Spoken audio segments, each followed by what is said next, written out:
Ladies and gentlemen, welcome to episode 130 of the Essential Wrestling Podcast.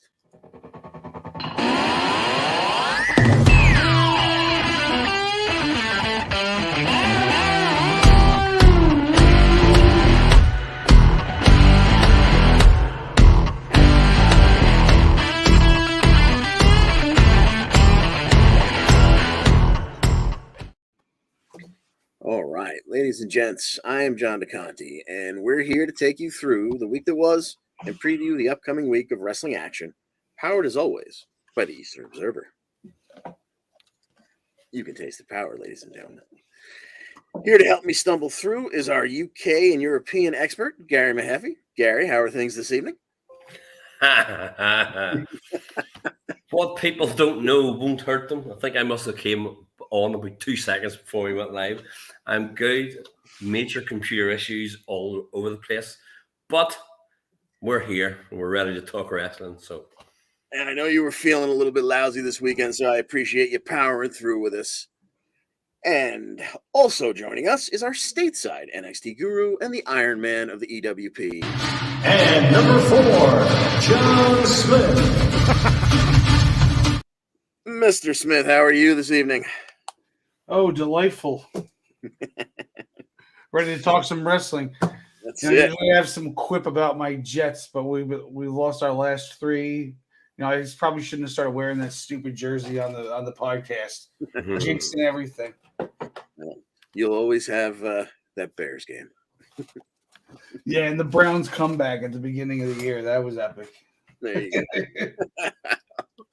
All right, folks, we're going to recap Raw, SmackDown, Impact, AEW, and NXT. Make our pick for the week of the upcoming matches, at least as far as the ones that were announced. And, of course, those picks are sponsored by, you'd think at some point I would figure out where all these things are. ProWrestlingPick'em.com. Play against your friends, play against the universe. I should like it too. Indeed. Wah, wah. Okay. Let's take a look at the Raw roll-ups to start the week. Raw and W. Look at that, in a dead tie. Oh, and yeah, let's take a look back at last week because we did make some picks for points. And yeah, weren't a lot of points on the line there. So John Smith, 4-1. Yeah, it started my epic comeback. That's right. On my way to a perfect Royal Rumble. That's it.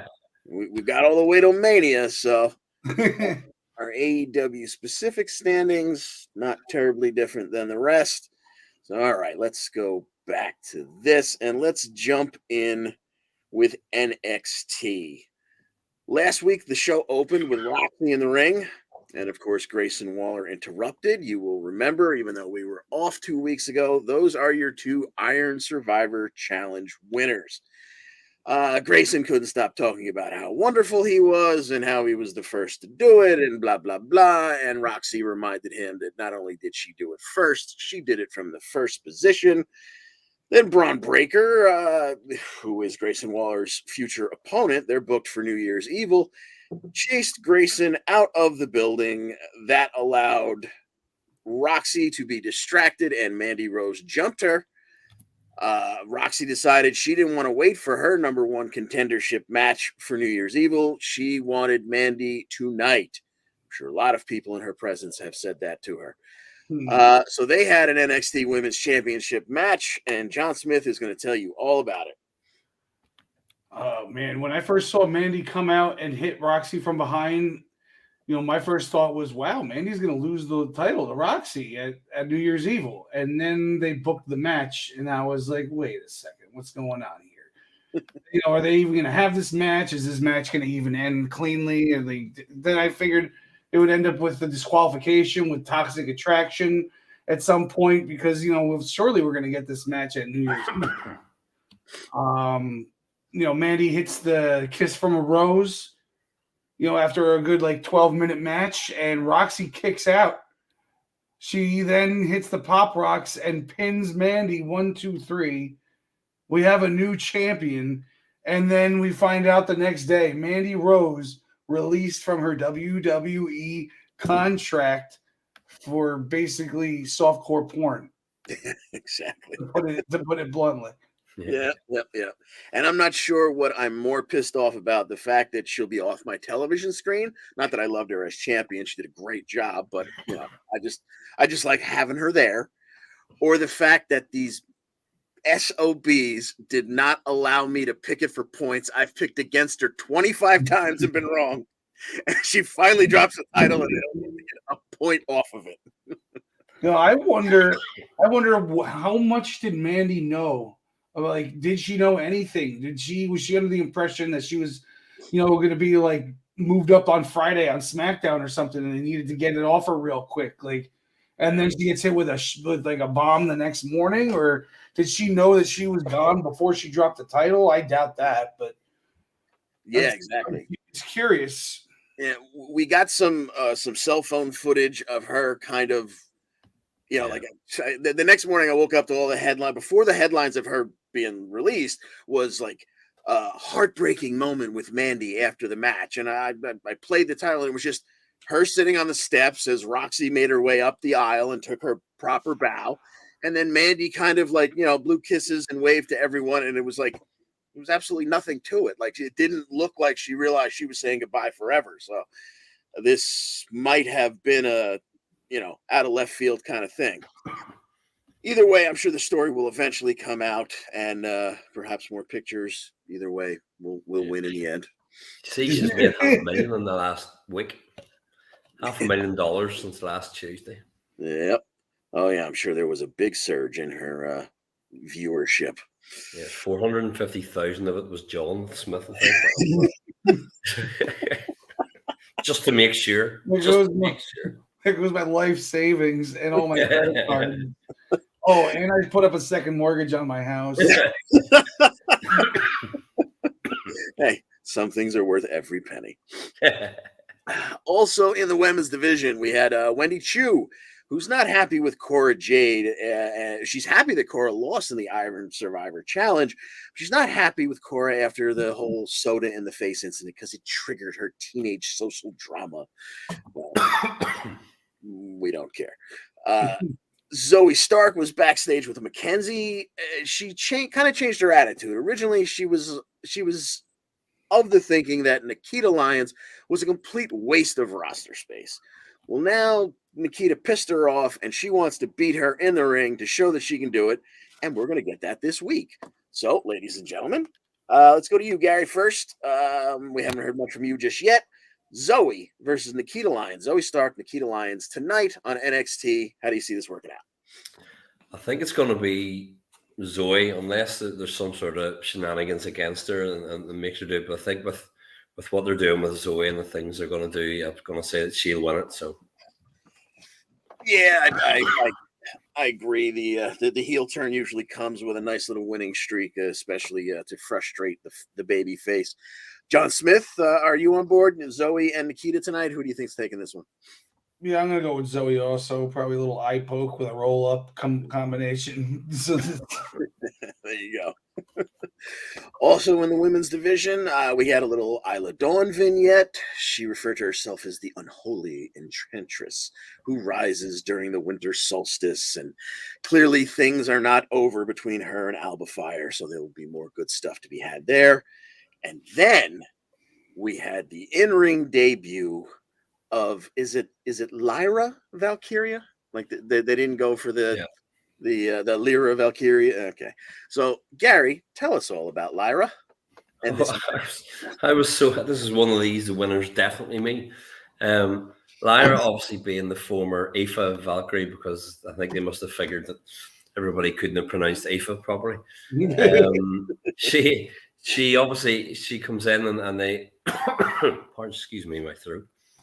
There's a quick takedown from Lyra and tried to get the pin, but to no success. They run the ropes and Lyra hits a big step up enziguri. Lyra goes for the Irish whip, but it's blocked, and Miller gets a little bit of offense back in, but obviously a lot of this is just to showcase Lyra. Hits another light suplex for a close 2 count. Almost gets run into turnbuckles, but stopped.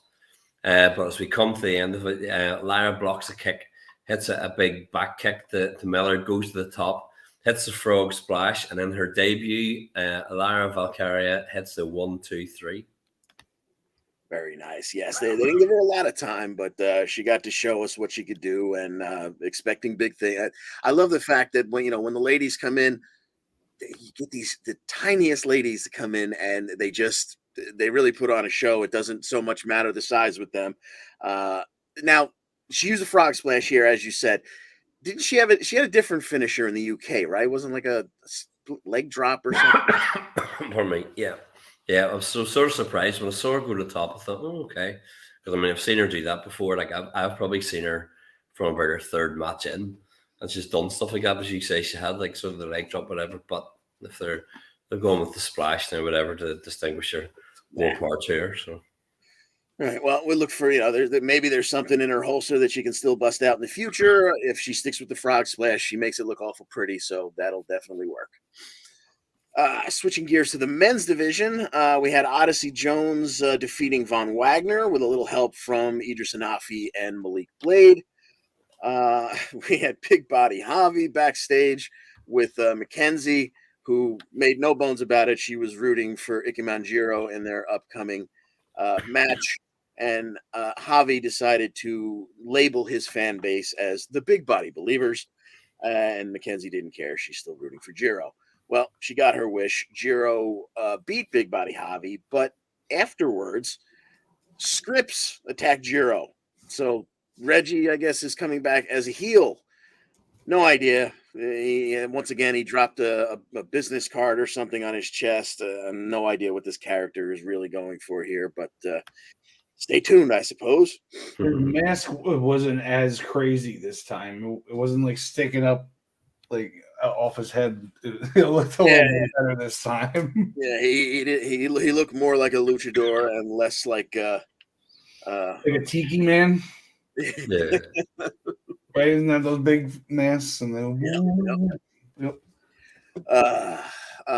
Magneto. That's what I was going for. The way it came around his chin, he reminded me of Magneto. All right, we had Andre Chase and Thea Hall backstage.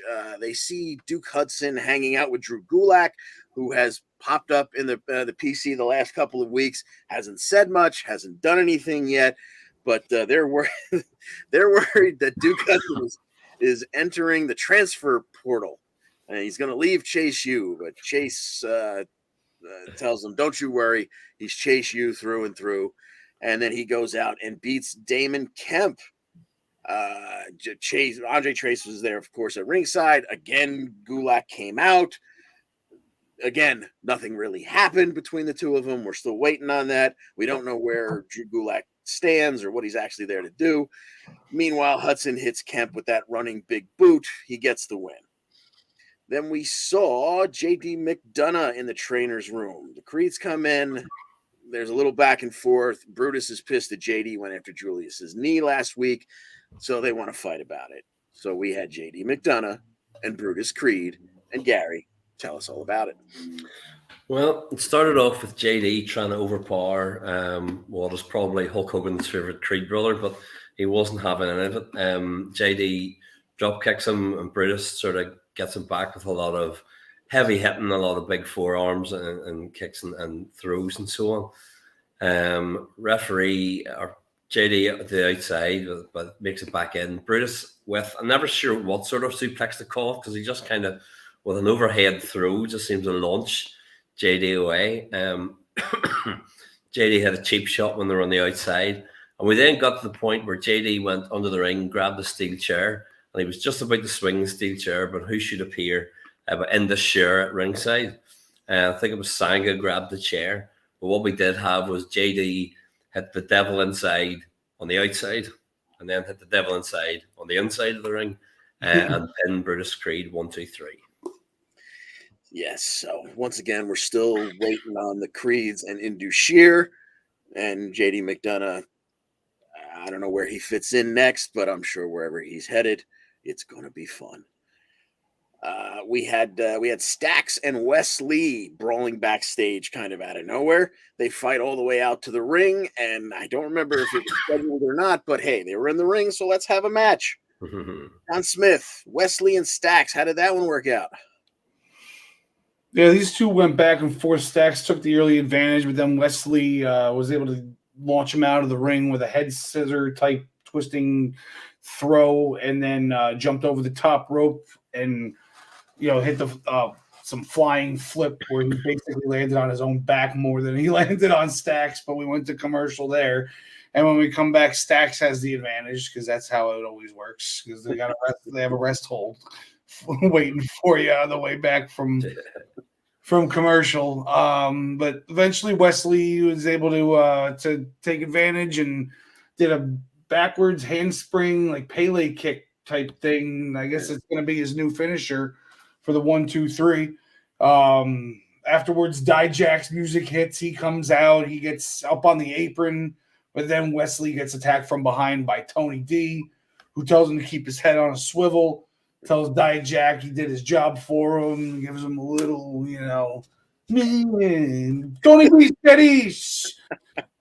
He gets out of there, and then I guess Dijak did he attack Wesley after that? I don't think so. I don't think so. So we don't really kind of know where he stands because really all he did was come out and stare down Wesley, which was the distraction that Tony needed. So I don't know. Is he working for him? Is he not working for him? All we know is he stands for justice, and we'll see how that works out. Staying in the men's division, we had Justice needs the North American Championship right off the bat. Yeah. I don't know. I have decided. Yeah, we shall see. We had Mello and Trick. They were discussing the Iron Survivor Challenge, and Mello's not happy because there's a picture going around online of him watching Axiom fly overhead, and Mello just looks absolutely astonished. So he's got a problem with Axiom for that for some reason. Who was not the one who took the picture, but either way, guess what, folks? Do you remember how good Carmelo and Ricochet was? Because tonight, I would imagine on par with that, we're getting Axiom and Mello. John Smith, how do you think this one's going to work out, other than us all winning? This one's tough. I'm going to have to go with Mello, though, because I think that he's the guy that they want to keep pushing towards the championship. I feel like he might be next in line. You never know, though, because Braun Breaker's had that thing forever at this point. Yeah. Okay, Gary, how do you see this one working out? Yeah, I'm going to go Carmelo too. I mean, obviously, I'm one of the world's biggest Axiom fans, and I think he's on the main event this week as well, actually, or he will be. But I think with the stuff for Carmelo, like Axiom's road at the minute seems to be, you're amazing, go in and give somebody an amazing match, please. And so I think that Carmelo Hayes will win that and move further up the card again. So. Yeah, I agree with both of you, gents. Let's make it a clean sweep for Mello, although, if Axiom wins, I don't think any of us will be disappointed because either way, I'm pretty sure we're going to get a hell of a match. Talk about beefs backstage. Elektra Lopez was talking trash backstage about Indy Hartwell. And there were other girls, everyone was hanging around getting their makeup done and whatnot. And then Indy came tearing through the room, knocked her right out of her chair. They went at each other. Well, Indie Wrestling and La Madrina, they're going to get at it tonight. Let's go right back to you, Gary. Indy, Elektra, who do you see coming out of this one? Oh, please, Indy. It has to support indie wrestling, I think. Here, this is one. It's like asking me who's going to win the Wendy Choo match. It's not going to be Wendy Choo. So not Elektra Lopez for me. Indie wrestling it is. All right, John Smith, how do you have this one going? Tell us how you really feel, right? This one's a toss-up to me. I mean, who's Indy involved with right now? Isn't somebody gonna interfere with her or something? I forget. Yeah, I mean, she was having words with Roxy backstage, but they're kind of friendly, although they were bitching at each other. Yeah. So I mean, I don't know. I feel like Elektra needs it more, so I'm gonna go with Elektra. Like if they're Okay. trying to make her something, if they're just gonna make her go be like a chick that loses to everyone, but I feel like that's not like the character they're building for her. So Yeah. I'll just have to take her. It's a coin flip though. All right. Yeah. Well, that's the part of what you said that I agree the most with, because I don't, I think I had Indy winning the Iron Survivor Challenge, even though Roxy was the obvious choice, because I thought they were, I thought they were getting ready to do something with Indy here. I'm going to say she wins because I have this faint hope that they still do, but yeah, this is a true coin flip. So. All right. We had New Day in the ring celebrating their Triple Crown Tag Team Championship. And Kofi now being the first singles and tag Triple Crown champion. And the fact that this is his 15th passing Booker, which didn't sit well with the ringside announcer. Pretty Deadly interrupted, said that the New Day ruined Christmas. And they want their rematch. New Day said, you can have the rematch if you can recite the Pledge of Allegiance. Pretty Deadly did not seem very enthused about that, but they didn't get much of a chance because Briggs and Jensen came out carrying their own flag. They recited the pledge as Pretty Deadly got the dry heaves over the whole situation. Apparently, in HBK's NXT, that's enough to get you a title match because tonight we're going to see the New Day defend those newly won NXT tag titles against Josh Briggs and Brooks Jensen. John Smith, how do you see the tag title match going? Too soon to take it off of them. I think they'll have a nice long match though. It'll be your classic face versus face match where nobody's gonna do any underhanded tactics, and New Day will end up hitting the. I still don't remember the name of their finisher. The Midnight Hour. Midnight Hour, yeah. the demolition coup de grace. Yeah, basically. All right, Gary, how do you see the tag title match going? Yeah, I would agree with John there. I mean, you've got other issues going on around, like you've got the whole Kiana James stuff in the bar, and you've got Pretty Deadly in the background as well. So I think there'll be something goes on to keep both faces to save anybody trying to be the heel in this situation. But yeah, New Day will retain. Yeah, I think if we get a clean finish, I agree with both of you gents. I think New Day will retain, but I think Pretty Deadly probably get involved, and we probably get a schmaz ending. But hopefully we get a decent, we get New Day pulling a really good match out of Briggs and Jensen, and maybe Pretty Deadly ruins it at the end. Who knows? But yeah, if we're gonna get a clean one, I agree. New Day will retain. All right, then we had Katana Chance and Caden Carter joining the commentary desk for what wasn't officially a number one contender match, but it kind of felt that way for their women's tag titles between Toxic Attraction and then Ivy Nile and Tatum Paxley. Toxic Attraction wound up winning by DQ, or the way WWE does things, they may have rewritten that as a double disqualification or a no contest, because Caden and Katana grabbed Toxic Attraction by their ankles as they were about to slide back in after they had kind of like thrown Ivy across the desk into their laps. It wound up, they attacked Toxic Attraction, so it should have been a DQ win for them. It didn't matter. The ref calls for the DQ. It was only 2.5 minutes. Ivy and Tatum joined in. Toxic Attraction, Caden, and Katana. It was a 6-way brawl. Later on backstage, Briggs and Jensen are trying to cheer up Fallon Henley after she got a call from her father saying that there's trouble with the bar.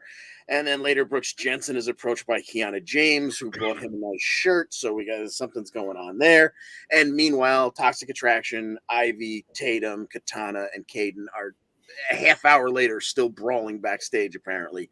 Or they're going to settle all that tonight. We're going to get a triple threat for the women's NXT Tag Team Champions between your champions, Katana Chance and Caden Carter, going up against the team of Toxic Attraction and Ivy Nile and Tatum Paxley. John Smith, our NXT guru, how do you see the women's tag title match? Ooh, the only thing that makes me wonder about this is Toxic Attraction, because now that Mandy's gone, do they throw those titles back on them to keep them legit? Or, are they just going to like slip through the cracks and, I'm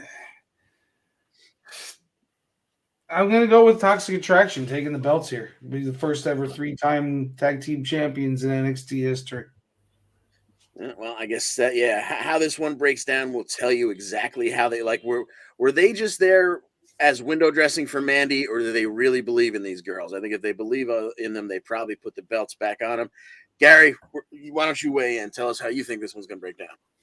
I'm going to go the opposite. I actually think that if Mandy had kept the belt, if things hadn't gone as they were, I think they would have put the titles on them and then made it sort of like, oh, we're ruling the roost again. And then if they did the title change, it would have been a big thing for the singles title. So I think for that case that the champs are going to retain tonight, and that they won't swap. I'm not sure who they're going to pin, but I'm going to say the champs are going to come out of it still with the titles. Alrighty. I'll go with the champs retaining, mostly because I don't want to see them back on Toxic Attraction. So, that's how we'll do that. All right. That pretty much does it for NXT. Again, we have New Year's Evil coming up on January the 10th. So far, the only thing booked for that is Braun Breaker versus Grayson Waller, Christ almighty, for the NXT Championship. And then their next premium live event is 1 month after that. So New Year's Evil, I should mention, is on a Tuesday. So it's just a regular show with a pretty name and a title shot. They actually have a premium live event coming up exactly 1 month later on February the 10th. And they will be on the road. They will be in Flair Country. Charlotte, North Carolina will be host to Vengeance Day, an NXT premium live event, February the 10th. Moving on to SmackDown. And now I bust WWE's balls. I'm not a big fan of the NXT product, the way they're presenting it these days. I struggle through 3 hours of Raw every Monday. So I got to give them their credit where credit is due. Last Friday, there was 2 hours of SmackDown where there was only 3 matches on the entire 2-hour show. And yet the show didn't drag. The matches didn't drag out, nor were any of them too terribly short. It was a beautiful, perfect show. It kicked off with the WWE Women's Tag Team titles. It was our gals, Kai and Sky, defending against Liv Morgan and Tegan Nox. John Smith, why don't you tell us how this one worked? Yeah, well, these I don't know how Tegan Nox ended up with a title shot right off the bat, coming in out of nowhere. But before the commercial break, we had Tegan fly off the top rope to the outside onto Kai and Sky. After we come back in, there you go. Bailey ends up getting involved on the outside with Tegan, while Io's in the ring, kind of distracting the ref. Bailey goes to throw her into the barricade. Tegan reverses it, throws Bailey over the barricade, and receives a kick to the face from a hooded audience member for her efforts. She stumbles back towards the ring. Io takes advantage. Moonsault. The rest is elementary. We find out because everybody thought it was going to be Mandy Rose for some reason. I guess they didn't want to keep us wondering, so we find out on like a online exclusive that it ended up being Xia Li, who I don't know if this is like a hired gun situation or if she's going to be a fourth member here. I feel like they already got the Asian box checked off. They kind of need like a Eastern European or something. Yeah, exactly. So yes, we had our tag champs retaining with a little help from Xia Li that, like John broke down for you, no idea what she was doing there or why, but we'll find out. After that, we had Raquel Rodriguez backstage with Kayla. She's still in that elbow brace, but she says she's ready to compete in what is coming up this week, which I'll get to in a moment. But she's dumped by Ronda and Shayna again. And again, they target that arm and elbow.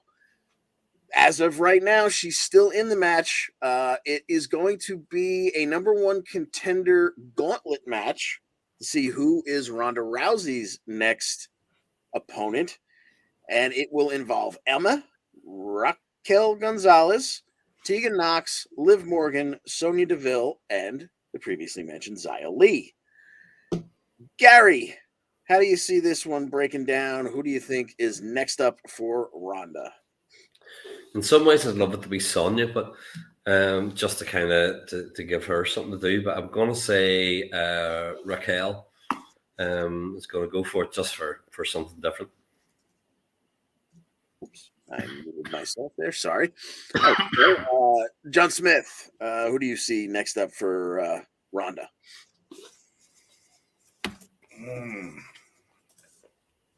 Yeah, I guess Raquel makes the most sense, but then it also seems like Ronda's so powerful. Like, do they throw Raquel at her just to lose? I don't know. It'll be a good match though.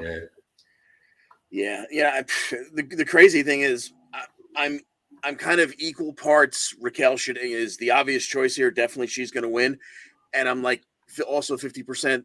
Because she's been attacked multiple times, I could see us finding out Friday that she's not going to be in the match and they plug somebody else in. So I'm going to agree with you, Jens, and say Raquel makes the most sense. But considering I don't really know what they're doing with this SmackDown Women's title, and they've got Ronda and Shayna together there as a tag team, it would almost make sense to make them go after the tag titles because they could be two killers. I don't know what they're doing here, so I'm going with Raquel, but I wouldn't be surprised to see something utterly ridiculous come out of it. We had LA Knight coming to the ring. He's been attacked. He's been blindsided, but he's still knocking on Bray's door, he claims. Bray Wyatt comes out. He still denies laying a hand on Knight. Knight doesn't want to hear it. He goes after Bray as soon as he comes through the ropes. They don't even, take time to have a face-to-face. Then the music hits, the smoke fills the entryway, and we see Uncle Howdy in the flesh, still wearing the stupid mask, but he made a physical appearance out in front of the Tron. So there, if you were of the belief that it was just pre-tape segments and it was Bray behind the mask, they're trying to make you believe you're wrong, and I think that's probably the case because at some point something's got to happen here. And again, I don't mean to come off as fickle. But for Christ's sake, get to it already. Bray Wyatt is a great character, a great entertainer. Can we see him actually wrestle, please? Okay, moving along. We had the most important match of SmackDown last week. It was the thing that the World Cup was all leading up to. It was Gunther. It was Ricochet. It was for the Intercontinental Championship, which, as we all know, is not allowed on pay-per-view anymore. So you get pay-per-view quality matches on SmackDown. And Gary, why don't you tell us all about this one? Well, John Smith was just wanting more European representation, and here we have Austrian Gunther against the Irish Ricochet, and so this is right down my alley. Starts off with Adam Pearce throwing Vinci and Kaiser to the back. So actually, from the start, I thought, okay, will we get a one-on-one, or will they come back out and interfere? And we didn't. We got a straight one-on-one match, where it was one of the Gunther's big man, little man matches. Or Gunther not so big anymore, little man match, I suppose. You had, excuse me, Gunther had a backbreaker over his knee for a 2 count and put Ricochet in the Boston Crab, turned it into an STF, but Ricochet got to the ropes. He did go for a suplex on Gunther, but he couldn't lift him up. For a change, there were a couple of times when Ricochet came off the top and Gunther chopped him or was running at him and caught him with a big boot. We did have Ricochet catch him with a shooting star, but Gunther kicked out. We had Ricochet then, as the fans chanted, "This is awesome." Ricochet was taking the tape off his wrists as if he was Jerry Lawler in Memphis. Went for a drop kick, but Gunther, again, as we say, chopped him out of midair. As we come to the end, there was a powerbomb in the middle. Ricochet kicked out, but as he tried to fight back, Gunther hit him with what we'll now call his new finisher. What are we calling it? The Last Symphony. Yes, and Gunther retains the IC title. Yes, indeed. It was an excellent match. We got about 21 and a half minutes of it, and like you said, it was semi-classic big man, small man, and they worked it to a T. As you were describing, a couple of times Gunther just chopped him right out of midair, and you said, "Oh dear God." So afterwards, Imperium come back down to the ring. They look like they're getting ready to take advantage of Ricochet. but Braun Strowman makes his way out before they can do any real damage, kind of runs them off. That's going to lead us to this week where we get Strowman and Ricochet versus Imperium. Presumably, this is just a 2-on-2 with Vinci and Kaiser. And the Christmas tradition, Miracle on 34th, Street Fight. Let's go right back to you, Gary. Who do you see coming out of the street fight? I'm going to say that Imperium are going to get these hands, and we're going to have Strowman and Ricochet in some way, shape, or form will get the win. All right, John Smith. Yeah, I'm gonna go ahead and agree there. Gunther will get involved, but then Strowman will like take him out or something through the announce table, and there'll be a bunch of chaos. It'll be fun. Yes, indeed. Yeah, someone's probably going to get doused in eggnog, and I'm going to guess it's not going to be Gunther. But yes, I'll say the good guys win because it's the Christmas season. For God's sake, you got to have the baby faces go over. All right, then most of the rest of the show revolved around the Usos. We had Sammy and the Usos waiting for the tribal chief. It was supposed to be a very big night for Sammy. There was some rumors that he was going to be officially made Sammy Uso. There was some rumors in the idiots who collect wrestling belts industry saying that Roman was going to finally bestow the new tag titles that they've had ready and waiting on the Usos. None of that happened because Kevin Owens just kind of pissed off Roman Reigns. And what do we got here? We said so. What it wound up being was Roman. It was a bit of a big night for Sammy. He had his hair up in a stupid man bun. He had his beard nice and trim. And Roman bestowed upon him the match of his lifetime, where he will tag with Sammy, Roman Reigns, and Sami Zayn versus Kevin Owens, who has been pissing Roman off by showing up. They're going to tag. They're going to face Kevin Owens and a partner of his choice. And that's going to be on the big December 30th, last SmackDown of the year. And later on, we got Kevin Owens again getting in Roman Reigns' grill, or not in his grill, but like just doing, showing up. His face is enough to piss Roman Reigns off.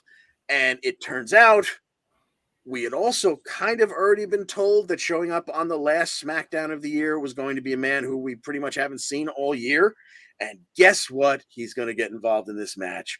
And that match, we're not picking it just yet. We'll pick it next week, but it's going to be Roman and Sammy versus KO and John Cena.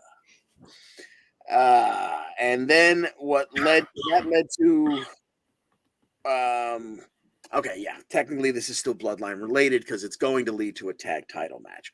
We had a three-way, we had a triple threat tag number one contender match. It was the last match. It wasn't the last segment, but it was the last match. It was between Hit Row, Legado del Fantasma, and the Viking Raiders. The winners would go on to face the Usos. We're not sure exactly when. That's going to be this week, actually. Okay, I stand corrected. Hit Row won, even though Top Dollar managed to hit about the biggest botch we've seen in quite some time. He went for a tope. According to him, his leg gave out, so he got no spring.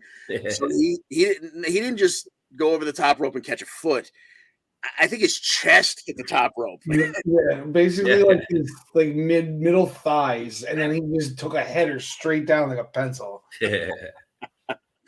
He recovered enough to get who was it? They got Joaquin Wilde up for the heavy hitter, and Adonis finished it, and Hit Row won the match. They're moving on this week, so we're going to pick it right now. Undisputed Tag Team Championships owned by the Usos will be defended against Hit Row. John Smith, who's coming out of this, the tag champs?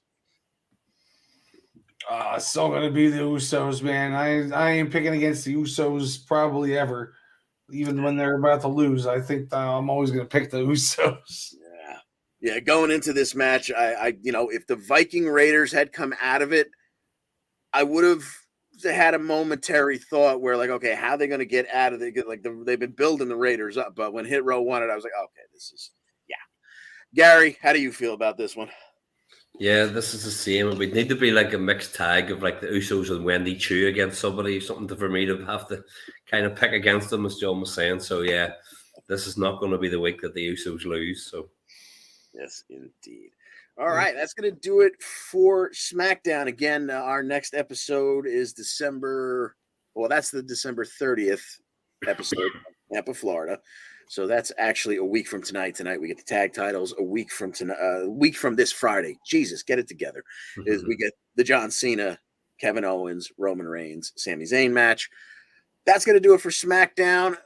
We're gonna let Gary rest himself because he struggled through this with us. We appreciate you making an appearance and for hanging with us, but we will bid you adieu at this point and let you get back to resting up. no, that's much appreciated. Thank you. And I shall have a good Christmas. I'm sure I'll be texting you all before it, but have a good one. I'll see you soon. Absolutely. Happy Christmas. Merry Christmas, Gary. Take care. All right. Bah humbug. I didn't mean it. The hell with that guy. I'm not bringing him back in to flip you off this time. We love you, Gary. Feel better. Okay, we will move on to last night on Monday Night Raw. And Jesus, I have got a whole, but yeah, that's right. Last night, like more than a third of the show, bordering on half the show, all revolved around the bloodline and what they were doing backstage and pissing people off. It started with Paul Heyman and Roman Reigns. Roman Reigns on Raw? What is he, like the champion there or something? This is crazy.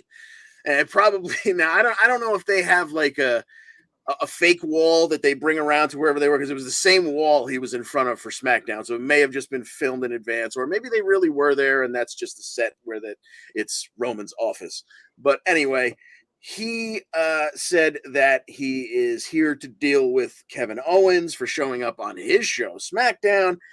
He's here on Kevin Owens' show, Raw, and the Bloodline was going to be kicking ass and taking names.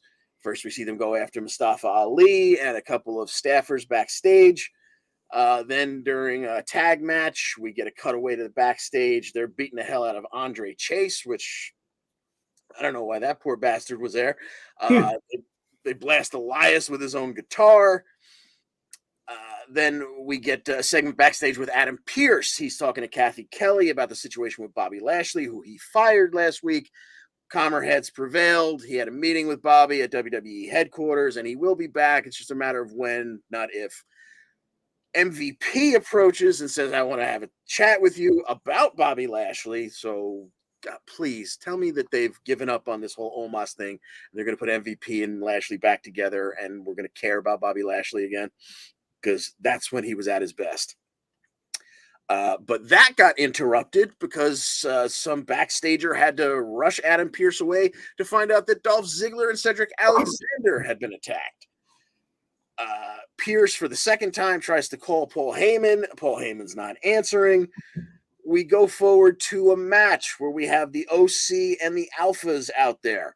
The OC get the win after a magic killer. Poor Gable missed a moonsault and ate a super kick from Luke Gallows. Doc Gallows, I forget what his WWE name is. Magic killer, 1, 2, 3. But again, the bloodline out. Gallows takes the 1D. We go to break. Pearce, we come back. Pearce is at ringside and he's chewing them out, even though he's kind of mostly off mic. Sammy and the Usos tell Pearce, remind him the bloodline run this show, but they're done, so they're going to head out anyway. AJ Styles attacks, but he gets swarmed by security pretty quickly. But he wants someone from the bloodline. Pearce says, "Fine, I'll give you Sami Zayn." We get a nice 13-minute match out of Sammy and AJ. Of course, they work well together. They're both pros, and for the most part, it's straight up. But then Solo Sikoa shows up. He delivers the Samoan Spike, rolls AJ back in. He gets a Blue Thunder Bomb. Sammy gets a win over AJ frickin' Styles. This is insanity. The bloodline is taking over Raw.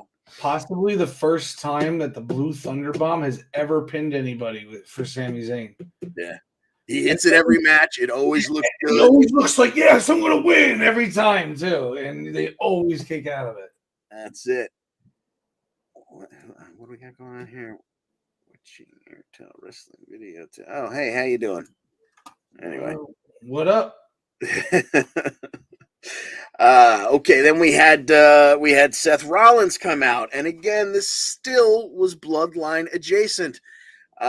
He mentions that the Bloodline has attacked everyone but him because I guess they kind of know better. And he reminds Roman that this is Monday Night Rollins. This show belongs to him.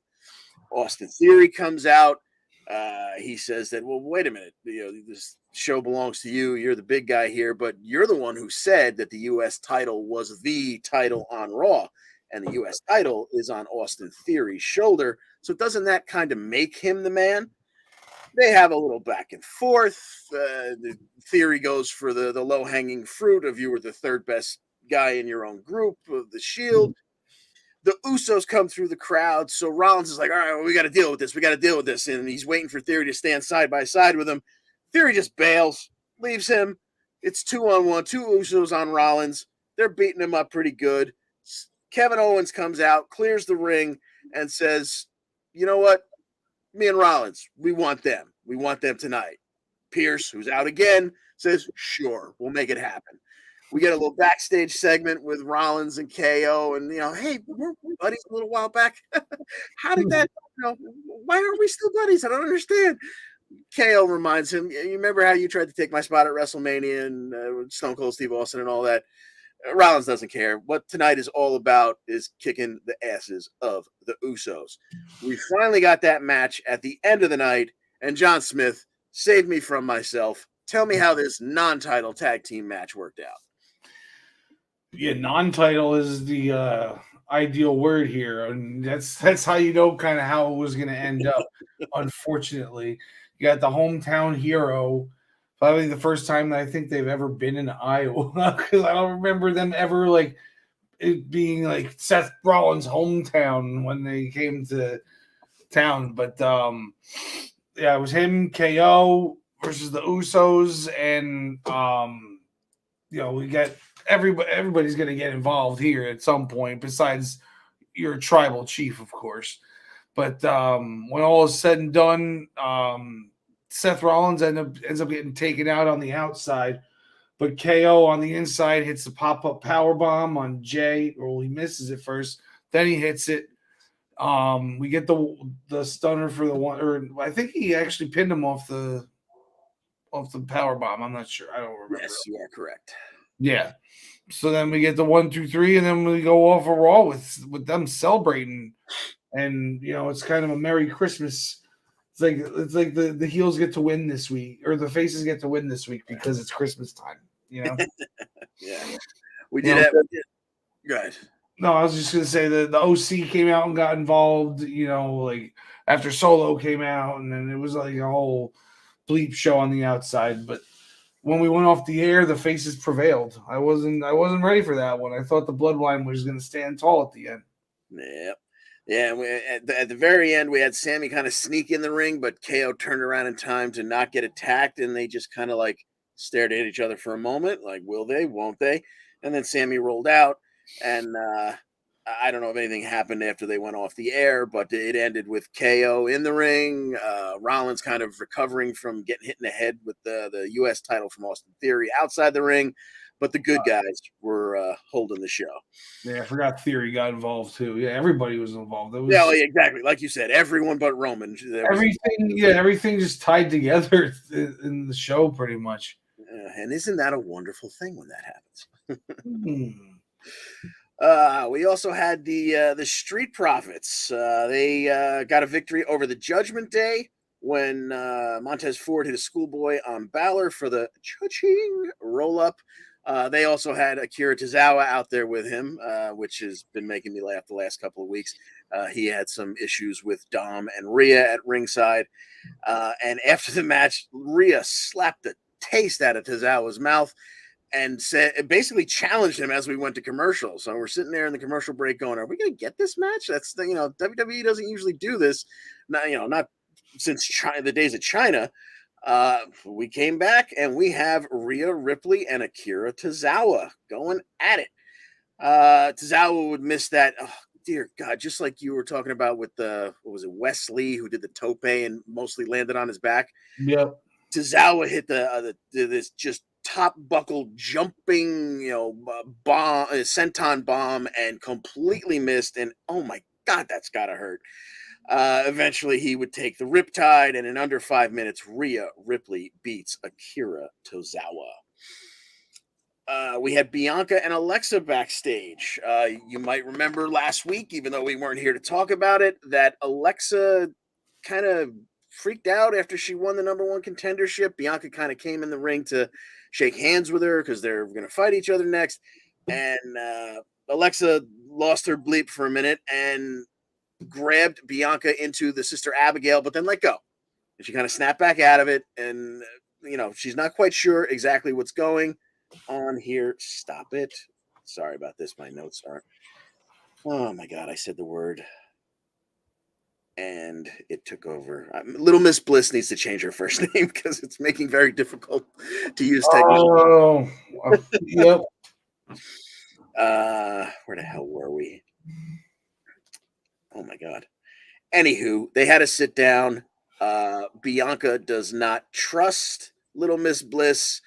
And for good reason, because by the end of this segment, Little Miss Bliss would hit Bianca in the head with a vase full of flowers.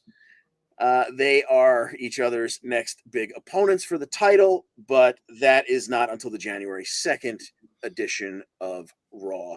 And ironically, that is in Nashville, which is Bianca's hometown. And we know the WWE tends to do people dirty in their hometown, but there's Bianca's so over as a babyface, at least with The Office. Who knows?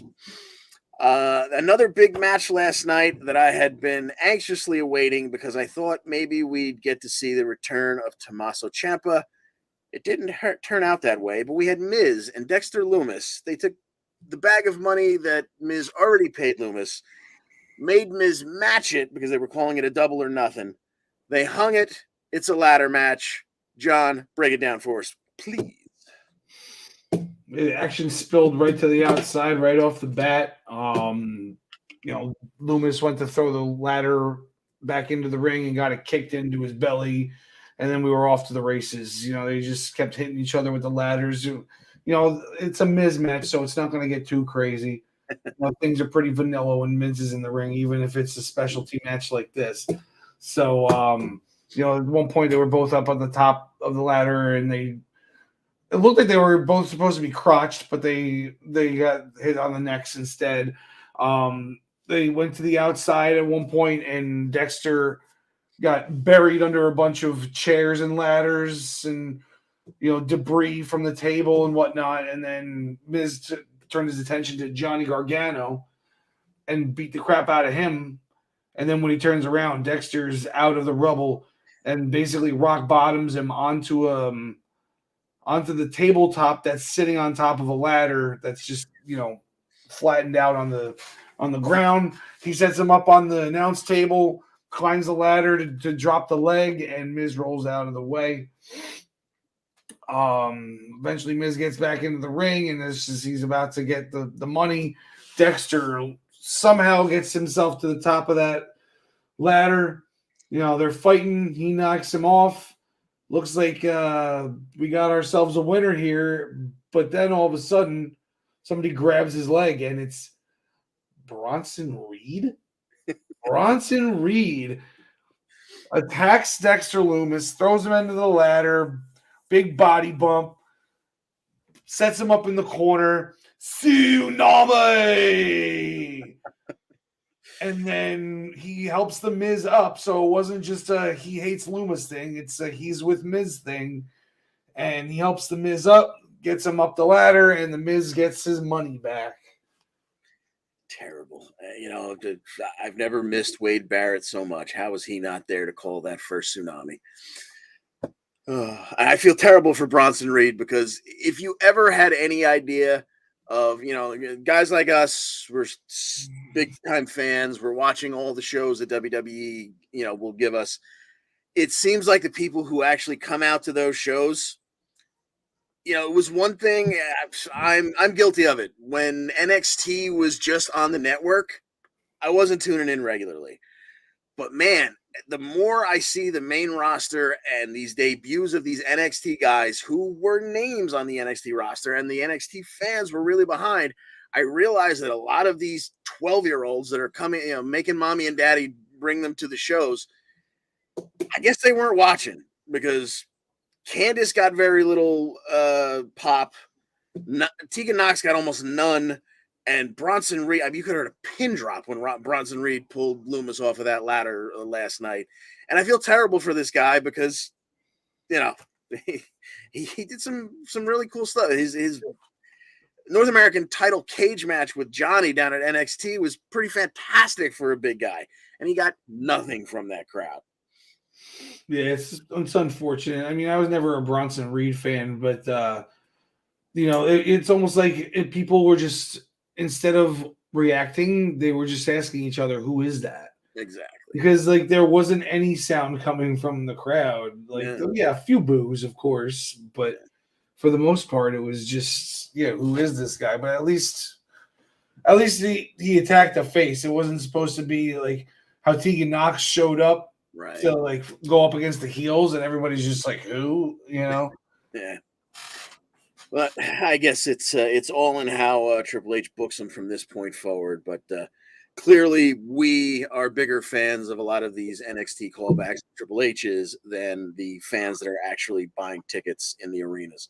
Yeah, even Solo Sikoa at Clash at the Castle. True. That didn't get much of a reaction considering the situation either. Yeah, that was a pretty damn big situation. Yeah. All right, and to round out last night's show, we had Bayley and Becky. For old time's sakes, why don't we do it one more time? Becky kind of dared Bayley to face her one-on-one, but she brought Kai and Sky with her. About 13 minutes into the match, they were out on the floor, and Kai and Sky kind of closed in on them. Before they got a chance, closed in on Becky, I should say. Before they got a chance to do anything, though, the ref tossed them from ringside, and he kind of followed. They were in front of the announce desk, so he followed them around the side of the ring to the aisle. He watched them go up the aisle, and while his back was turned, Bayley grabbed one of the monitors, which I guess is pretty much just an iPad, and devastatingly blasted Bayley with it. And by the time the referee turned back around, Bayley was hitting a rose plant and getting the 1, 2, 3, 14 and a half minutes. She gets the win over Becky. I don't know what that proves or how it moves either one of them up or down towards the title again, but that was your quote-unquote main event for the night. This next week on Raw, they're calling it the Absolute Best of 2022. It does happen to be December 26th, which is the annual MSG House show. So it might just be a clip show next Monday. We've got nothing to pick on it. 2 weeks from now, on December 2nd, though, we do have Bianca and Bliss for the Raw Women's title and Theory and Rollins for the United States title as we move towards Rumble season, the best season of the year. That'll do it for Raw. Let's go. If I'm going to finally use these graphics, let's actually remember to change it. Let's go to Impact, where last week's show main evented with a tag title championship match between the Motor City Machine Guns and your champions, Heath and Rhino, and all of their cheese and crackers. John Smith, how did this one work out? The spray cheese is going to have to wait in that fridge for a little while, or I guess just in the cabinet because you don't even have to refrigerate that crap. They definitely did not see this one coming, man. He starts the match, but no, he tags Rhino in because he knows that he's just going to get his butt kicked, and Rhino's going to be standing there watching it. But then Rhino tags him back in, a few minutes in, and then he's getting his butt kicked anyway for a while. Everything, breaks down after the commercial break where we just get double teams by the Motor City Machine Guns left and right on Heath. Rhino eventually gets the hot tag and takes out the machine guns for a little while, and then Heath is now the legal man again for some reason, and Rhino hits his gore on one of them, I forget, and Heath gets the cover, but it's kicked out, and he took a little while to get the cover, so I guess that was their excuse for the gore getting kicked out of. Now Rhino's the legal man again, and he goes for another gore, and he gets jumped over and sunset flipped for a Raw roll-up Impact Tag Team Championship victory. And your new tag team champions, the Motor City Machine Guns. Wow. Did not see this coming at all. Yeah, same here. Same here. Yeah, this was a 19+ minute match. I thought they were just, let's give you a good one in the main event. I did not expect to see a title change there. And how about that? Now the Guns are champs because they've been carrying around those New Japan Strong tag titles that they took from, what the hell is their name there? Aussie Open or whatever. So perhaps they're on their way back to fight for both of those sets of titles. Who knows? And maybe we're going to get Rhino versus Heath for the first time eventually. Ooh. Maybe this will be the beginning of them finally ending their friendship and having a feud. I've been looking forward to a match between them for a while. Yeah, that would be very interesting. We'll hear more about Heath's kids and Uncle Rhino. And Uncle Rhino turning on Daddy. That would be interesting. Okay, we also had Josh Alexander and Scott D'Amore chatting backstage when Tommy Dreamer approached once again, trying to talk to Josh, trying to apologize for telling everyone to trust Bully. Josh doesn't accept, and not only that, he insinuates Tommy might have been in on the plan all along. Fast forward, we get a match. Bully Ray makes very quick work of Mr. John Schuyler, who we hadn't seen in a while. 50 or 66 seconds with a pile driver. Bully gets the win. But more importantly, Tommy makes his way out, tells Bully that he hopes and believes he will get his ass kicked by Josh at Hard to Kill, and that their friendship, Tommy Dreamer and Bully Ray, is officially over because Bully basically made a fool out of him. Bully calls Tommy a jealous coward, says that he was a bigger star than Tommy. Tommy was actually a failure. Admits that he was the one who laid out Ace Austin several weeks ago. Tommy is furious. He wants the fight. Bully just bails, laughing all the way back up the ramp because, well, Bully's an asshole. Next up, we had Eddie Edwards taking on Delirious in a match that they insinuated there was a lot of backstory. They knew each other in Japan or perhaps Ring of Honor, but we don't really know any of it, so I'm not sure why we would care. Eddie eventually rolls. Delirious had him in the Cobra Stretch, which again, if you're gonna do one of these endings, let it be a move that people are familiar with because the end of this match was just very awkward. Delirious has him in the Cobra Stretch, and Eddie rolls to his back and hooks a leg. I guess they were going for the Bret Hart Piper ending where, he should have let go, but because he didn't, he got rolled up. Eddie gets the victory.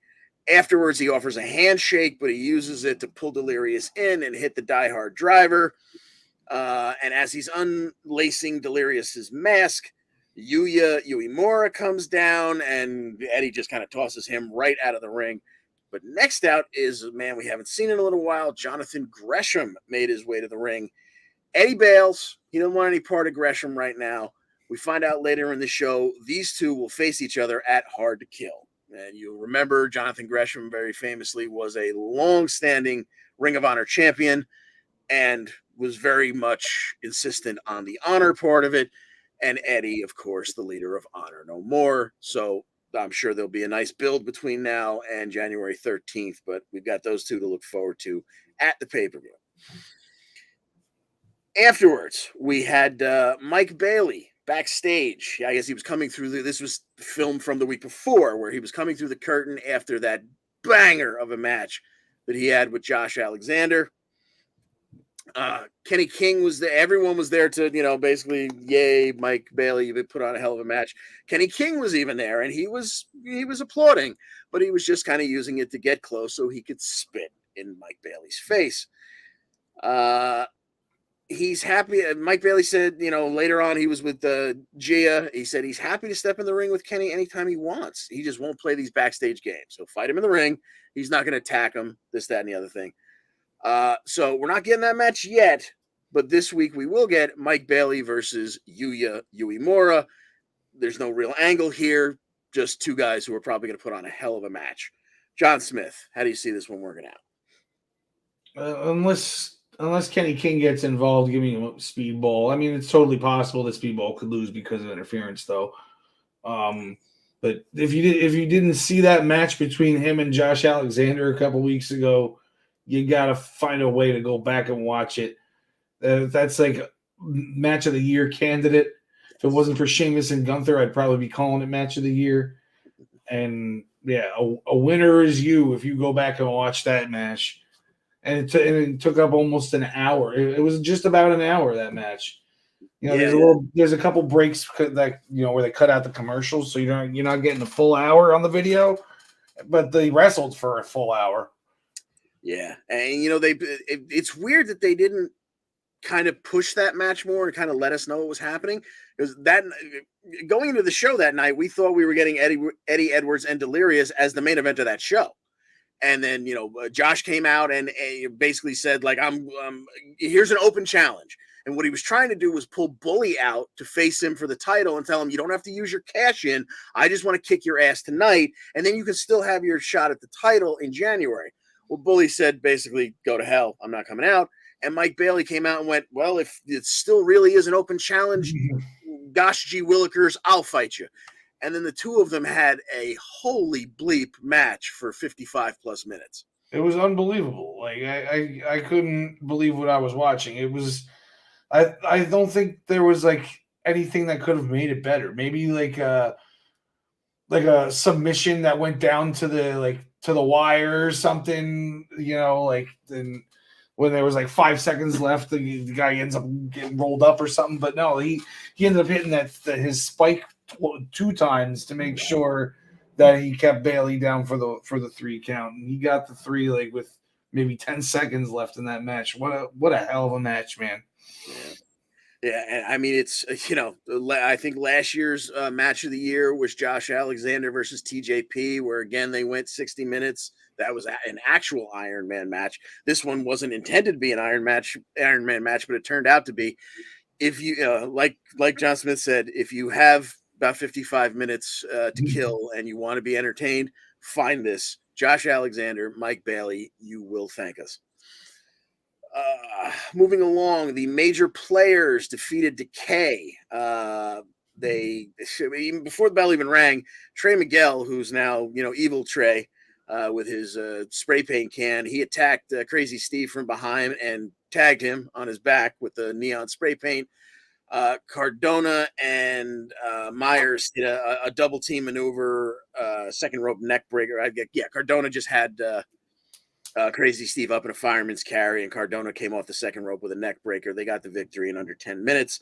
But Trey Miguel and Crazy Steve are on a collision course for the X Division title at some point. We're just not getting it yet, at least not that they're advertising. Steve Macklin was backstage. He's pissed. He keeps beating former world champs, but doesn't seem to get a title shot. So now he's going to have to get that title shot by any means necessary. And his first victim will be another former world champ, Rich Swann. That's happening this week. So John Smith, Steve Macklin, and Rich Swann, who do you see coming out as the winner in that one? Give me Macklin. I'd like to see him, keep on getting pushed towards the championship opportunity. Yeah. I mean, they've already got a big time heel headed towards Josh, but having Macklin laying in wait makes a lot of sense. So I think he's going to put together some wins here. Give me Macklin over Swann as well. We had Sami Callihan defeating Alan Angels of the new group. Okay, so we talked 2 weeks ago. Again, we missed last week. 2 weeks ago, we talked about how Eric Young was essentially murdered by Diener to send him out of the company. Diener's new company, instead of Violent by Design, is just The Design. And he's kind of a very zen character right now, even though he sends his boys out to do horrible things. His boys are Alan Angels and Connor, formerly of the Ascension. They called him Big Con. Now they're just calling him Con, whatever the case may be. Sami Callihan is the first guy they're all picking on. Alan Angels had a match with him. They tried to, have a little outside of the ring tomfoolery. It didn't work. Sammy got the win with the cactus driver. Afterwards, Khan attacked Callahan and kind of beat him down until Diener kind of like snapped him out of it and told him, okay, that's enough. And they walked away. We'll see what's happening there. Taylor Wilde. Remember how much of an impact she didn't make when she had that big series of vignettes to bring her back to the company, and then she disappeared for, I think, visa reasons for months at a time? Yep. I guess she's getting a reboot. She's now going to be the Wild Witch. Oh, boy. Watch me not really care. Bhupinder Gujar. He teamed with Joe Hendry. They got a win over Johnny Swinger and Zicky Dice, because who doesn't? In the end, Moose, though, tried to get involved. He chased Hendry off the apron and out of the arena with a chair. Gujar was just fine all alone. He hit that gargoyle spear and got the win. And again, something else that we didn't get a chance to talk about last week, with all the goings on with Josh and Dreamer and Bully Ray, Johnny Swinger approached Scott D'Amore and said, I deserve a title shot. Give me a title shot. Now, you're talking about a guy who I cannot remember the last time he got a win. Scott was just so befuddled by the request that he looked him dead in the eye and went, you know what? Win 50 matches and you'll get your title shot. And Swinger. This is going to be the greatest 50 match winning streak in the history of pro wrestling. Swinger reacted just like you assume he would. Basically, so you're telling me there's a chance. Well, he didn't get number one of those 50 wins in this match because Bhupinder Gujar took out him and Zicky Dice, along with his tag team partner Hendry, who was not there, having been chased off by Moose. Scott D'Amore was there to oversee Jordan Grace and Mickie James signing their contract for their women's or knockouts championship match at Hard to Kill. Things are a little bit frosty between Grace and James, but I guess they don't really want to have them swinging at each other ahead of time. So they had Tasha interrupt and, give us a little heel action. She popped her head in to say, hey, wait a minute. I thought Mickie wanted to go through all the knockouts. Last time she fought me, I beat her. It was before the last rodeo, but she still got to go through me to get to this title shot, don't you think? Well, Jordan doesn't want to see that match happen because she wants her women's main event protected for Hard to Kill. So she wasn't very happy with that. And Scott said, you know what? We know Savannah's going to get involved anyway. Let's just make it a tag match. Well, we're getting that this week on Thursday. Tasha Steelz and Savannah Evans against the future opponents and this week partners, Jordan Grace and Mickie James. And technically, because this is the last rodeo, if Mickie were to lose, she's retired. So, John Smith, spend a lot of deep thought thinking about this one and tell me how you think it's going to work out. Wait, so if Mickie loses this tag match, she's done?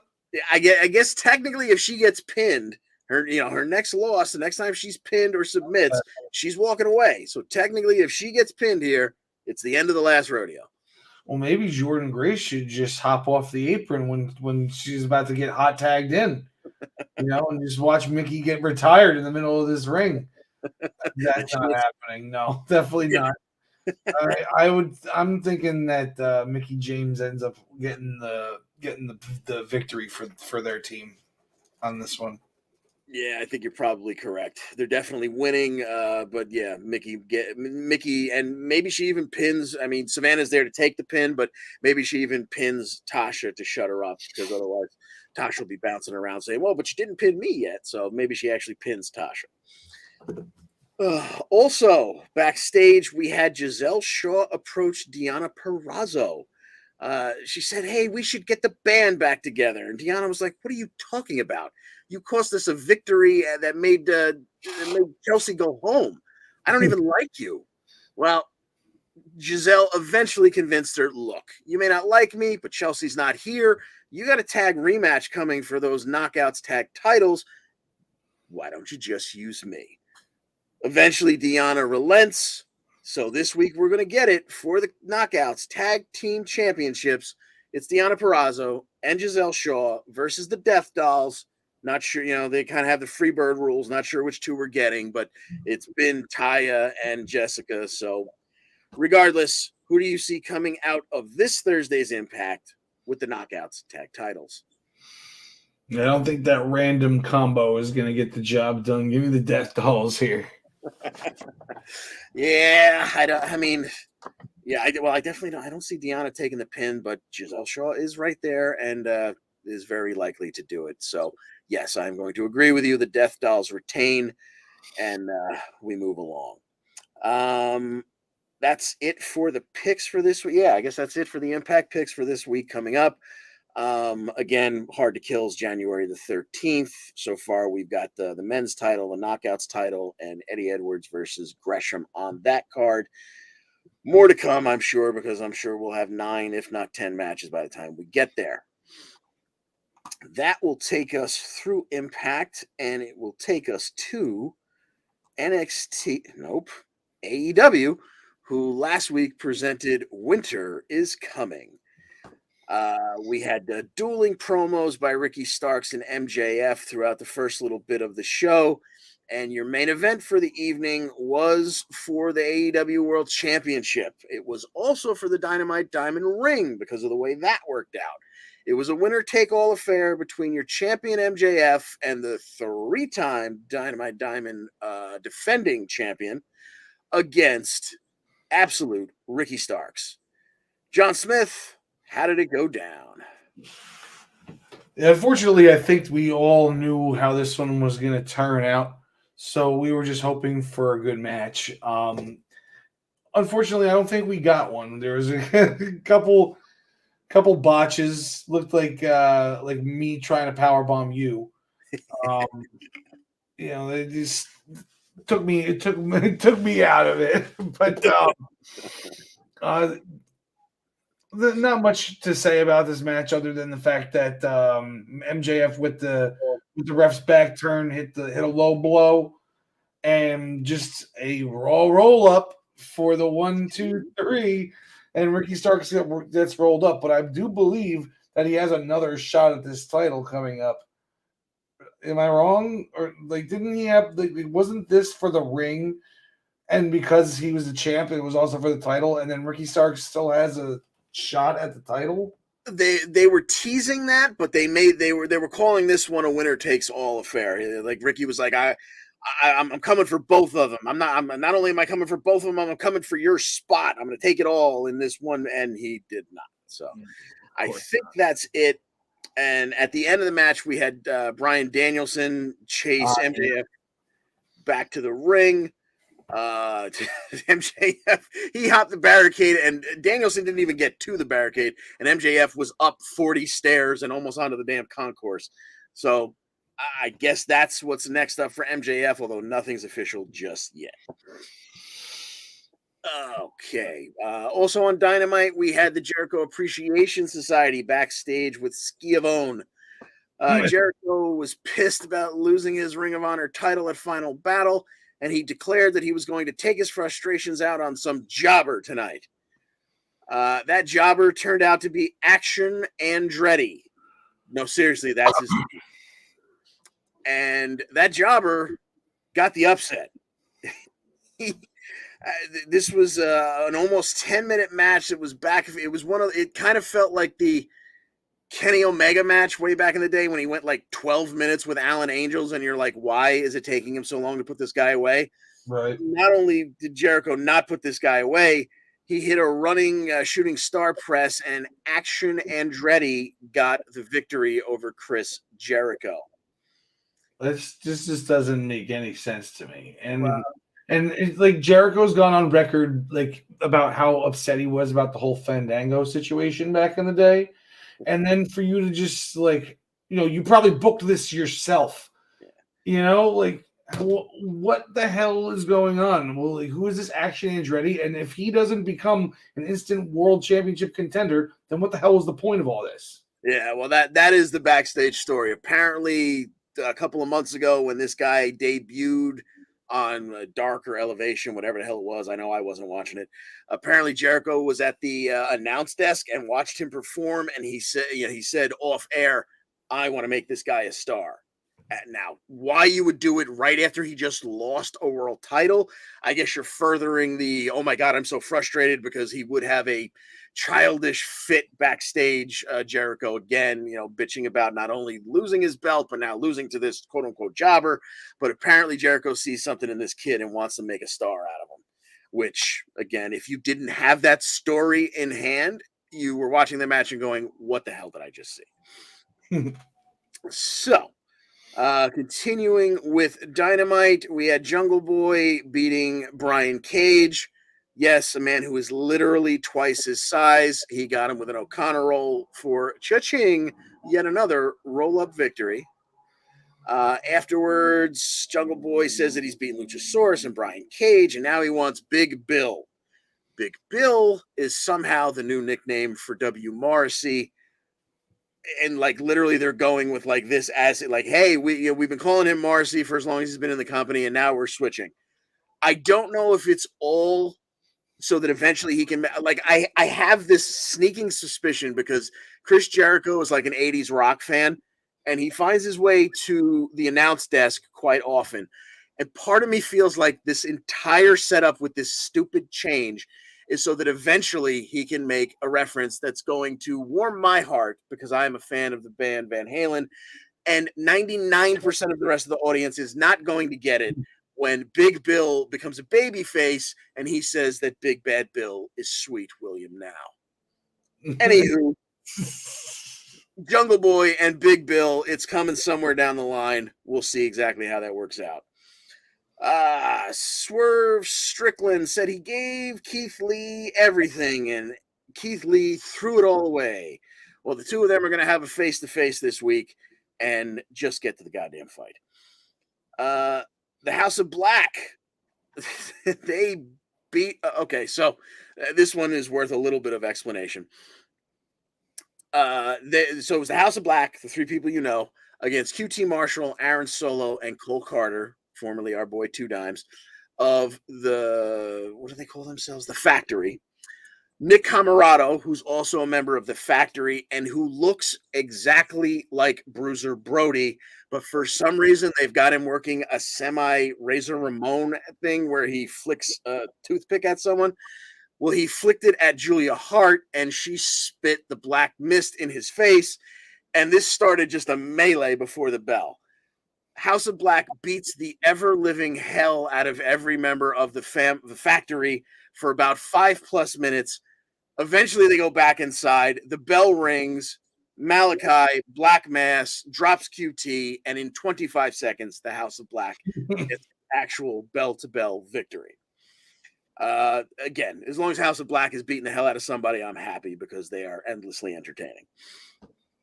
We also had Ruby Soho defeat Ty Mello.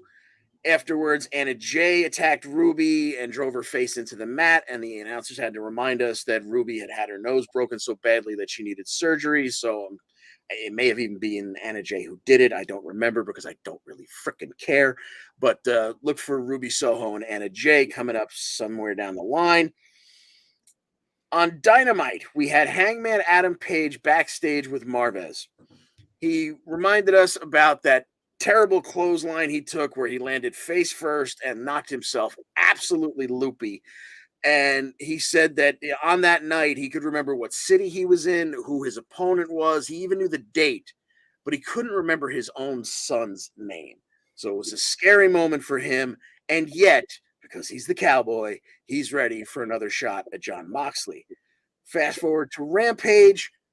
He would get himself involved later, but it was at the tail end of a match featuring Jon Moxley. Moxley would take on Sammy Guevara. And John Smith, tell us how that one went. Moxley versus Guevara. It was actually a pretty good match. You know, when they went to commercial, they came back and Moxley's ear was like half ripped off. And he was just like bleeding down the side of his head and onto his body. Moxley bleeding, no way. Never saw that. He's got blood on his mouth, which I'm assuming came from the ear because it didn't look like he was bleeding at all. Then he starts making out with Tay Conti with the blood in his mouth, and it's a whole weird thing. And then Moxley comes flying through the the second rope at them. You know, Sammy pushes her out of harm's way, but takes the brunt of it. Sammy ended up hitting a senton off of was it off of a ladder?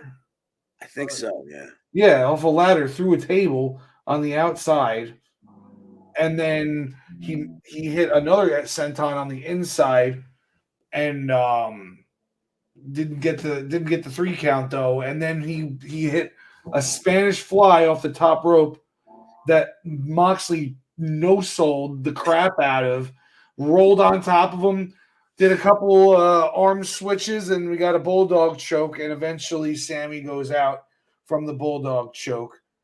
And yeah, Moxley with half an ear on his head. I think he might have had to get stitches. I'm not sure, because it didn't stop bleeding. Usually, once you cut yourself, it stops after a while. That thing did not stop.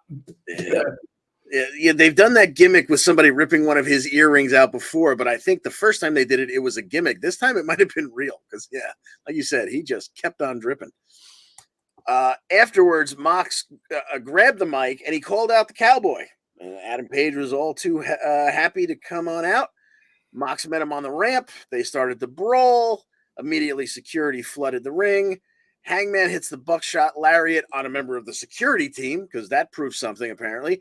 And then he takes Mox over the barricade as security swarms and pulls the two of them apart. When the hell is Moxley going to go on this vacation he was supposed to go on like 2.5 months ago when he was set to give up the world title? Looks like we're going to get Mox and Hangman again somewhere down the line. Who knows? Could be this week. Let's see. We had Jade Cargill and the baddies backstage. She's threatening Lil Bow Wow with legal action. I don't even want to really talk about that until it's actually a match to pick. I'm assuming he's going to bring some woman with him to face her. I don't know why the hell we're doing this. Stop it. Vince McMahon is the guy who takes nothing celebrities and brings them in. You don't need that. Just wrestle. Preston Vance sat down with Jim Ross. He said the Dark Order was never his family and that Brody Jr. has turned into a snot-nosed little brat who needs to grow up. Wow. Wardlow, when they introduced this dude, I just started giggling. He looked a lot like Idris Anafi. His name was Exodus Prime. And he looked pretty good for a guy I've never seen before, or at least he looked good going up and down in the powerbomb 4 times. Wardlow with the powerbomb symphony in 4 movements in just over 2 minutes. Afterwards, Wardlow calls out Samoa Joe. Samoa Joe replies via the Tron. He didn't want to come to Texas. He don't like Texas, but he will, the king of television, that is, Samoa Joe. He will meet Wardlow in Colorado on December 28th, where he will defend the TNT Championship. And then, because AEW loves the warm and fuzzies, hometown boy Dustin Rhodes teamed up with Orange Cassidy and Best Friends to beat Kip Sabian, Butcher, Blade, and Trent Seven, who it was nice to see, but he wound up taking a bulldog, I believe, for the win. We also had the Acclaimed. They got attacked again by Lethal and Jarrett and Dutt and Satnam Singh. Again, get to the goddamn match. Enough. Attack them like 4 times. We get it. That's where you're headed. On Dynamite, FTR said that the Ass Boys, who are no longer the Gun Club, they're just going by the Guns. They wanted their attention, and now they have their attention. They reiterated it on Rampage, where they thanked the fans for the best year of their lives. But because the Guns are pissing them off, they're going to have to whoop their ass this week on Dynamite. So let's pick it, John Smith. It is 7-star FTR versus the Ass Boys, the Gun Club, the Guns, Billy's Little Boys. Who gets the victory here? And which titles are on the line here? As it stands right now, none, because FTR lost the Ring of Honor titles. They didn't win against the Acclaim, so they don't have the AEW titles. And I don't see any reason why the Guns would get a shot at the IWGP or the AAA titles. So I think this is just a straight up, we want to kick your ass tag team match. Okay. Well, considering they just lost one of their tag team titles, I'm going to go with FTR to win, even though it is a non-title match here. Yeah, exactly like you said. I could almost see them losing to set up a title shot because, like I said, this one is not at least being advertised as for either one of their two remaining titles. But you're not having FTR lose twice in a row, I don't believe. So I'm with you. FTR beats the Guns. On Dynamite, Britt Baker and Rebel were backstage with Renee when Sky Blue interrupted and challenged Britt to face her on Rampage. Britt was shocked, but she accepted. Britt would then beat Sky Blue in under 6 minutes with a stomp. And afterwards, Britt went for a little extra damage. She went to lock in the lockjaw. Hikaru Shida came down for the save. She took out Rebel. She took out Britt with the kendo stick. And then Jamie Hayter got involved. She got face-to-face with Shida. No physicality there, but they're going to get it on this week. Shida is getting a shot at Jamie Hayter and the AEW Women's Championship this week on Rampage. John Smith, what you got? I'm going to go with the champ retaining here. Yeah, this should turn out to be a pretty good match, though, because Shida can go. I'm not much of a Jamie Hayter fan, but she can have a good match with somebody like Shida.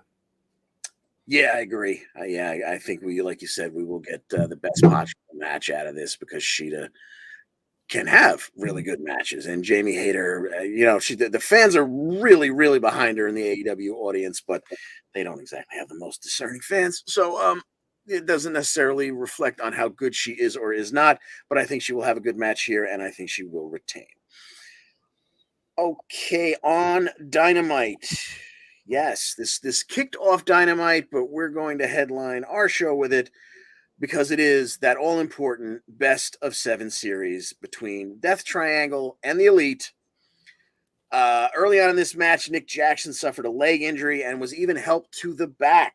Then he pulled a Willis Reed and came back out. But after Pac missed the Black Arrow on Omega, Nick hobbled back to the ring. Phoenix caught a kick from Nick, and Penta, once again, used the Timekeeper's hammer to slam into Nick's leg. Phoenix applied an inverted knee bar, and Nick did the tappy tap tap.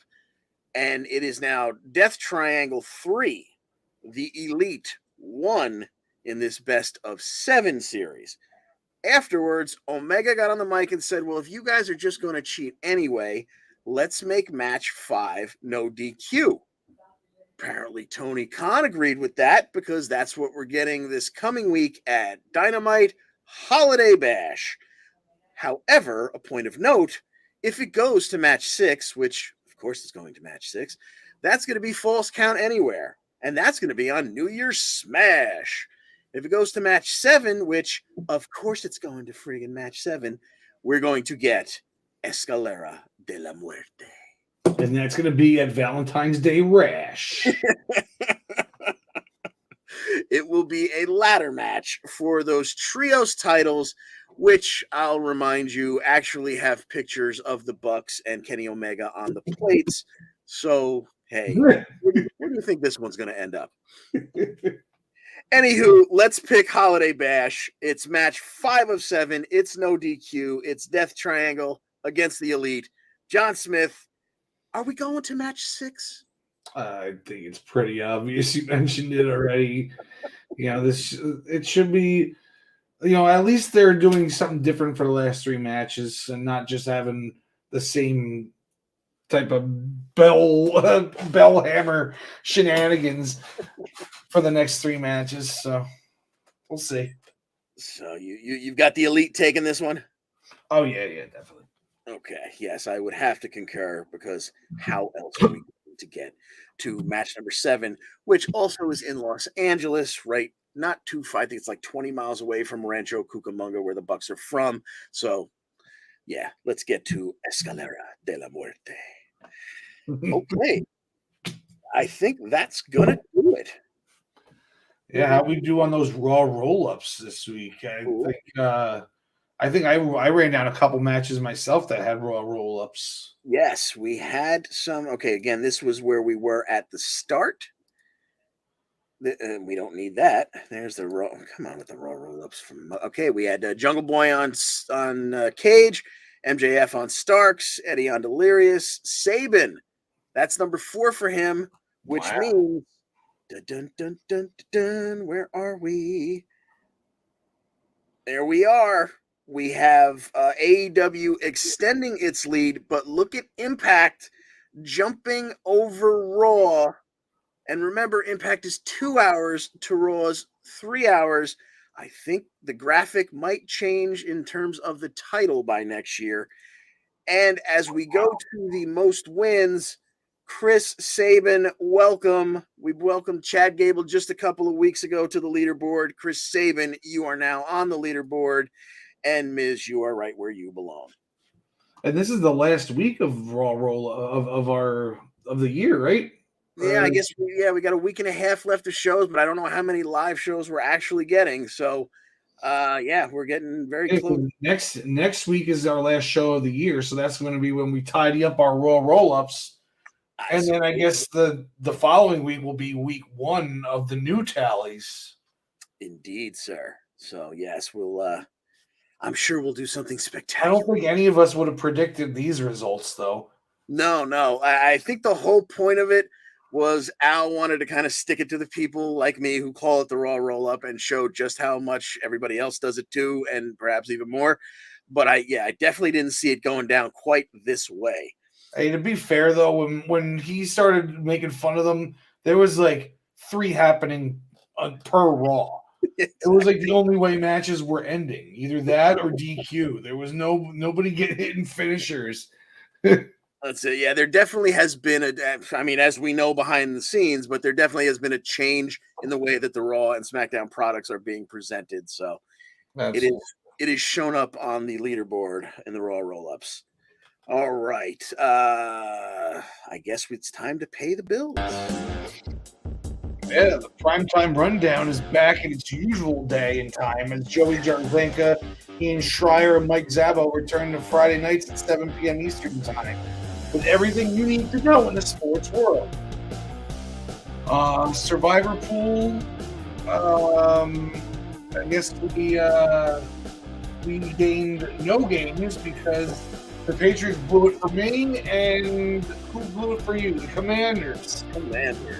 Yeah, we're the only 2 that lost this week for us, so we're still back down by 4 games, 5 games, something like that, with 3 left to go. 4 games, or something like that. Anyway, we'll get an epic comeback in the last 3 weeks. I'm predicting it. Indeed. And also a Jets Super Bowl. Oh, nice. Do you have an interest in becoming a sports reporter? Would you want to be asking high-profile coaches and players questions in person? Are you a college student looking to break into the sports media industry and looking to write about your favorite team? The Eastern Observer is looking for interested candidates to join the family for college credit. Look no further. Aspiring writers, social media specialists, content creators, etc. can inquire by emailing eosports3@gmail.com. We are looking forward to having you join the Eastern Observer family. Yeah. The Black Cats NYC are the official band of the Eastern Observer. Check out their latest album, Free Cake, on any of these music providers: YouTube, Spotify, SoundCloud, Deezer, anywhere you can get your music. You can get the Black Cats NYC's album, Free Cake, out now. Play loud. As always, the EWP is sponsored by ProWrestlingPick'em.com, the internet leader in sports entertainment pick'em pools. Join us in the EWP Pick'em pool, public pool, to play against us, or create a private pool with you and your friends. ProWrestlingPick'em.com. Play against your friends. Play against the universe. Join us back here. Oh, yeah, and guys, she'll like it too. Join us back here next week for episode number 131 at 5 o'clock p.m. Eastern on all of our viewing options that you see here. And while you're here now, change it. Oh my God, HERE, not HEAR. I've tried to change it. I have no way of editing this. I know it's not you either. But while you are here now, watching and listening, please make sure you like this episode, subscribe to the Eastern Observer to make sure you get all the updates on all our shows and news articles. It's all about the algorithm, folks. Indeed. All right. Data. That's going to do it for us. John Smith, anything we missed or anything you want to say in general? No, I'm just looking forward to the last week of the year. The Rumble season, like you mentioned, is coming up. It is the most wonderful time of the year. And I feel like when we go back and watch all the Rumbles of years past, it's great to watch them. But then when we watch the current year's one that we're looking forward to, we're always disappointed because what we want to happen isn't happening. And it's like, oh, what a crap Rumble. But then when we go back and watch it next year, it's going to be a fun Rumble to watch. So keep an open mind with the Rumble. Who you want to win is not going to win. Exactly. Well put, sir. Well put. All right, that's going to do it for us. Once again, as always, Alexa Bliss. And of course, there we go again. I got to stop saying her first name. We love you. Larry Steve is always in our hearts. Ladies and gentlemen, thank you for joining us. And as always, we wish you the best in all your future endeavors. Peace.